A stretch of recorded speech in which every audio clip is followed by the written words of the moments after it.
ప్రస్తుతం మనతో పాటు ప్రముఖ ఆధ్యాత్మికవేత్త, జ్యోతిష వాస్తు పండితులు, లలితాదేవి ఉపాసకులు బ్రహ్మశ్రీ నానాజీ పట్నాయక్ గారు ఉన్నారు. గురుగారితో మాట్లాడేద్దాం. నమస్కారం గురుగారు. శ్రీమాత్రే నమః. గురుగారు, మే నెలలో వృషభ రాశి వాళ్ళకి సంబంధించి హైలైట్స్ ఏంటి? ఈ నెల వీళ్ళకి ఎలాంటి అదృష్టాన్ని తీసుకురాబోతుంది? ఎటువంటి విషయాల్లో ఎక్కువగా జాగ్రత్తలు తీసుకుంటే ఈ నెల వీళ్ళకి కలిసి వస్తుంది అంటారు? వృషభం వారికి ఈ నెలలో శుక్రుడు అయితే రాశిలో ఉంటున్నాడండి 14వ తేదీ వరకు. 12వ స్థానంలో రవి బుధులు, 11వ స్థానంలో ఏకాదశంలో 2 క్రూర గ్రహాలు మంచిదే. కాకపోతే 12వ తేదీ నుంచి ఆ కుజుడు మారిపోతున్నాడు. ధనస్థానంలో గురువు, చతుర్థ భావంలో కేతువు, దశమ స్థానంలో రాహు ఉన్నాడు. ఇక ఈ శుక్రుడు, చంద్రుడు తులారాశి నుంచి 12 రాశులు తిరుగుతాడు ఈ యొక్క నెల మొత్తంలో చూసుకుంటే. మరి ఈ యొక్క గ్రహస్థితిని అనుసరించి వీరికి ఎలా ఉండబోతుంది, ఏ విషయాలు జాగ్రత్తగా ఉండాలనేటువంటి అంశాలు చెప్తుంది నేనైనప్పటికీ చెప్పిస్తుంది సాక్షాత్ లలిత అమ్మవారిగా భావిస్తూ, ప్రధానంగా ఇక్కడ ఎప్పుడైతే ఈ వృషభంలో శుక్రుడు ఉన్నాడో, ఈ శుక్రగ్రహం ఏదైతే ఉందో ఖచ్చితంగా ఇది కొంత కంఫర్ట్ని క్రియేట్ చేస్తుంది. శుక్రుడు తన ఓన్ హౌస్లో ఉన్నాడు కదా, గతంలో ఉన్న డిస్టర్బెన్సెస్ నుంచి కొంత రిలీఫ్ని ఇస్తుంది శుక్రుడు. ఎప్పటి వరకు? 14వ తేదీ వరకు. మరి 14వ తేదీ తర్వాత నుంచి వెళ్ళి ధనస్థానంలో గురువుతో వెళ్ళి చేరుతుంది. మనకి గ్రహాల్లో ధనాన్ని ఇచ్చే గ్రహాల్లో శుక్రుడు గురువు ఇద్దరు కూడా ధనాన్ని ఇచ్చే గ్రహాలు. సో ఎప్పుడైతే ధనస్థానంలోకి వెళ్తుందో మోర్ ఆపర్చునిటీస్, కొంచెం ధనం ఎక్కువగా రావడానికి ఎక్కువ ఆస్కారం ఉంది. ఎప్పుడు కూడా గ్రహస్థితి మనకు అనుకూలిస్తుంది అన్నప్పుడు ఆ వైపు మనం కనుక ప్రయత్నం చేసినట్లయితే దాని మూలంగా ధనయోగం కూడా కొంత పెరుగుతుంది. అంటే గోచారం అనుకూలిస్తుందని. కాబట్టి మీరు చేసిన ఆఫీస్లో ఇప్పుడు ఎప్పటి నుంచో అనుకుంటుంటారు, అడగనా వద్దా జాతకం, బాసం అడగాల వద్దా, హైక్ చేయమని. ఒక్కొక్కసారి అడిగితే వెంటనే చేసేస్తారు కొంతమంది. ఎందుకు ఇప్పుడే అందరికీ తగ్గిపోతుంది, నీకు పెంచాలా, నువ్వేం చేస్తున్నావు అని ఇట్లాంటి డైలాగ్స్ రావచ్చు మన టైం బాగోపోతే. సో 14వ తేదీ తర్వాత వీళ్ళు తీసుకునే స్టెప్ ఏదైతే ఆఫీస్లో కానీ ఏదైనా కానీ కొంత హైక్ రావడానికి ఆస్కారం ఉంటుంది చెప్పాలంటే. అయితే వీళ్ళు ఎట్టి పరిస్థితుల్లో కూడా 10 నుంచి 15వ తేదీ మధ్యలో ఎటువంటి అగ్రిమెంట్స్ అసలు చేయకూడదు ఒకటి.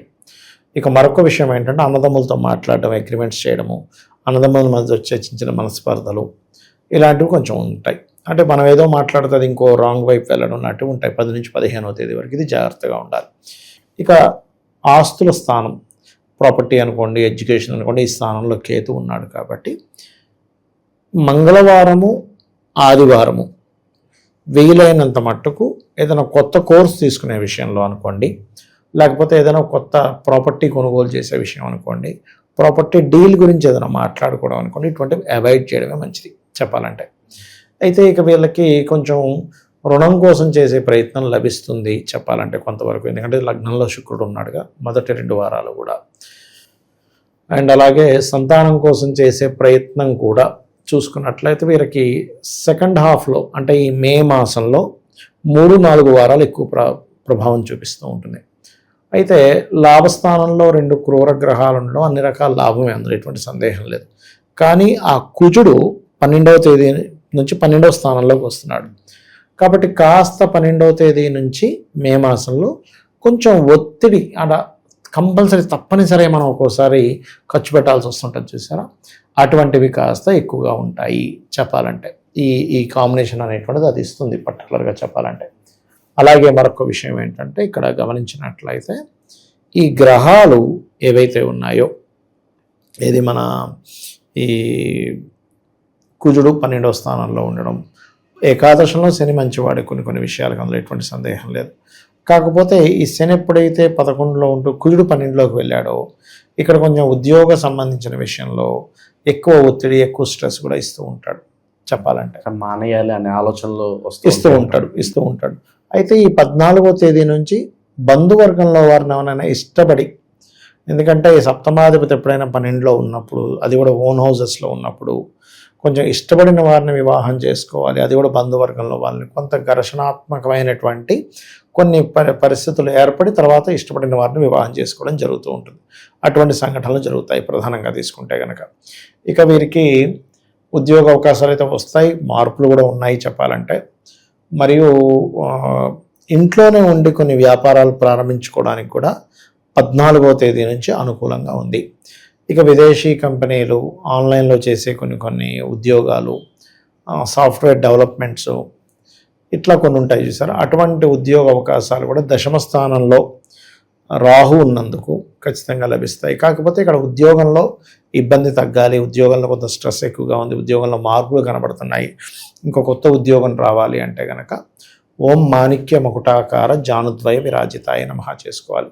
4వ భావంలో ఎప్పుడైతే మన కేతువు రవి రాశుల్లో ఉన్నాడో ఇక్కడ ఒక్కోసారి మనం తప్పనిసరిగా తీసుకోవాల్సి వస్తుంది, ల్యాండ్ కానీ గృహం కానీ అవుతానంటే కుదరదు ఒక్కోసారి. అలాంటప్పుడు వారాహి అష్టోత్తరం చేసుకున్నా ఏదైనా వివాదాల్లో ఉండే భూమికి సంబంధించినవి కూడా క్లియర్ అవ్వడం జరుగుతుంది. వివాహ ప్రయత్నాలకు సంబంధించి ఏ తేదీల్లో అనుకూలంగా ఉంటుందంటారు? ఏ తేదీల్లో అనుకూలంగా ఉంటుందంటే ఇది ముహూర్తం బట్టి ఉంటుందండి. ఈ తేదీలని కాదు, వాళ్ళ పర్సనల్ చార్ట్లో వాళ్ళకుండే నక్షత్రం, వధూవరుల నక్షత్రాలు తీసుకొని తారాబలము అని కడతారు. అంటే ఆ రోజు ఉండే నక్షత్రానికి వధూవరులకి బాగుందా లేదా. ఇక్కడ చాలామంది, ఇప్పుడు మీరు మంచి ప్రశ్న వేశారు, ఎందుకంటే చాలామంది ఏం చేస్తారంటే మా అమ్మాయికి 25 ఏళ్ళు వచ్చేసి, మా అబ్బాయికి 30 వచ్చేస్తున్నాయి, అమ్మమ్మను హడావిడికి పెళ్లి చూస్తారు. అలా కాదు, అసలు సప్తమ స్థానం బాగుందా లేదా, సప్తమ స్థానం శుభగ్రహంతోనో లేకపోతే ఈ లగ్నానికి యోగకారక గ్రహంతోనో సంబంధం కలిగి ఉన్నప్పుడే వివాహం చేయాలి. అలా చూసుకోకుండా ఏదో వయసు వచ్చేసింది చేసేస్తే అక్కడ ఏ పాపగ్రహం అయితే ఆక్యుపై చేసిందో అది మహాదశ అంతర్దశల్లో గోచారంలో ఏ పాపగ్రహం అయితే అక్కడ వచ్చిందో దానివల్ల అటువంటి సిచ్యువేషన్స్, అటువంటి కండిషన్స్ అటువంటివి ఫేస్ చేస్తారు వీళ్ళు. కాబట్టి ముహూర్తాలు కొన్ని ముహూర్తాలు తక్కువే ఉన్నాయి. కాకపోతే వాళ్ళ నక్షత్రాలను బట్టి, తారాబలాన్ని బట్టి ముహూర్త నిర్ణయం పంచగ్రహితం చేసి చేయాలి. అది కొద్దిగా లగ్జరీగా ఉండాలి అనే దాంతోనే కొంచెం అటువంటి వాటి వల్ల, లేకపోతే గృహము, వాహనము, ఏదైనా ఒక ఫ్యాక్టరీ తీసుకోవడము, లేకపోతే ఒక సంస్థ నిర్మిద్దాం అనుకునే దాంట్లో ఒక్కొక్కసారి రాంగ్ డెసిషన్స్ అవుతూ ఉంటాయి. అటువంటి విషయాల్లో వీళ్ళు ఖచ్చితంగా జాగ్రత్త. ప్రస్తుత కాలంలో ఎలాంటి విషయాల్లోకి వెళ్తే వీళ్ళకి ఎక్కువగా నష్టం జరుగుతుందంటారు? వీళ్ళకి ఎటువంటి విషయాల్లో ఎక్కువ నష్టం ఉంటుంది అంటే భూమి అండి. భూమికి సంబంధించిన విషయంలోని ఏదో ఆవేశంలో ఖర్చు పెట్టేయడం వల్ల 14వ తేదీ నుంచి కుజుడు మారుతున్నాడు అని చెప్పుకున్నాం కదా. ఈ మీడియేషన్ రోల్స్ తీసుకుని ఎక్కడ ఏదో సమస్య ఉంది, వీళ్ళు పెద్ద మనిషిగా ఉండడము, దాన్ని సాల్వ్ చేయాలనుకోవడం, అది ఎంతవరకు వర్కౌట్? ఇందాక నేను మీకు ఒక విషయం చెప్పాను, 10 నుంచి 15వ తేదీ మధ్యలో మీరు మధ్యవర్తిత్వంగా వెళ్ళి మాట్లాడేది, అన్నదమ్ములతోని అగ్రిమెంట్స్ చేసేవి చేయొద్దని. ఎందుకంటే ఈ 3వ అధిపతి చంద్రుడు రాహుతోని శనితోని 5 రోజులు కలిసి ఉంటున్నాడు. 10, 11, 12 తేదీలు కుంభంలో ఉంటున్నాడు. 13, 14 దాదాపుగా 14, 15వ తేదీ వరకు కూడా కొంచెం ఇక్కడ ఈ మీనంలో ఉంటున్నాడు శనితో. అంటే ఎప్పుడైనా శని రాహు గనక చంద్రుడితో కలిసిన, శని గనక చంద్రుడితో కలిసిన ఆ కారకత్వాలు దెబ్బతీస్తాయి. కాబట్టి ఈ విషయంలో జాగ్రత్తగా ఉండాలి. ప్రస్తుత కాలం గ్రహరీత్యా ఎలాంటి పరిహారాలు చేసుకోవాలి గురుగారు? వీళ్ళైతే ఎక్కువగా విష్ణు సహస్రనామాలు చేసుకోవాలండి. ఎందుకంటే పంచమాధిపతిని బేస్ చేసుకొని చెప్తాం కాబట్టి విష్ణు సహస్రనామాలు, సూర్య ఆరాధన, గణపతి యొక్క ఆలయాలకు వెళ్ళడము, ఇవి వీళ్ళు ఎంత చేస్తూ ఉంటే అంత బాగుంటుంది వీరికి. గురుగారు, ఈ రాశి వాళ్ళు ప్రత్యేకంగా చాలా కాలం నుంచి చూస్తున్నాము, వివాహాలు అవ్వట్లేదు, లేదంటే దగ్గర వరకు సంబంధాలు వస్తున్నాయి, దగ్గర వచ్చినప్పుడు క్యాన్సిల్ అయిపోతుంది అని బాధపడే వాళ్ళు ఎటువంటి పరిహారాలు? ఇప్పుడు కొంచెం చెప్పాలంటే లగ్నంలో శుక్రుడు ఉన్నాడు కదా, 14వ తేదీ వరకు శుక్రుడు సప్తమాన్ని చూస్తాడు. సో అనుకూలత ఉంది ఇప్పుడు చెప్పాలంటే. కాకపోతే వివాహం కోసమే నాకు అవ్వాలి అంటే మొట్టమొదటిగా నేను చెప్పే విషయం ఒకటి, అసలు మీకు వివాహ సమయం వచ్చిందో లేదో చూడండి, కంగారు పడకండి. వచ్చింది అయినా ముందుకు కదలట్లేదు అన్నప్పుడు ఓం కామేశబద్ధ మాంగళ్య సూత్ర శోభిత కందరాయ నమః అనే మంత్రం చేసుకుంటే సరిపోతుంది. ఓవరాల్గా ఈ రాశి వాళ్ళకి ఎలా ఉంటుందో మంచి విశ్లేషణ అందించారు. ధన్యవాదాలు. శ్రీమాత్రే నమః.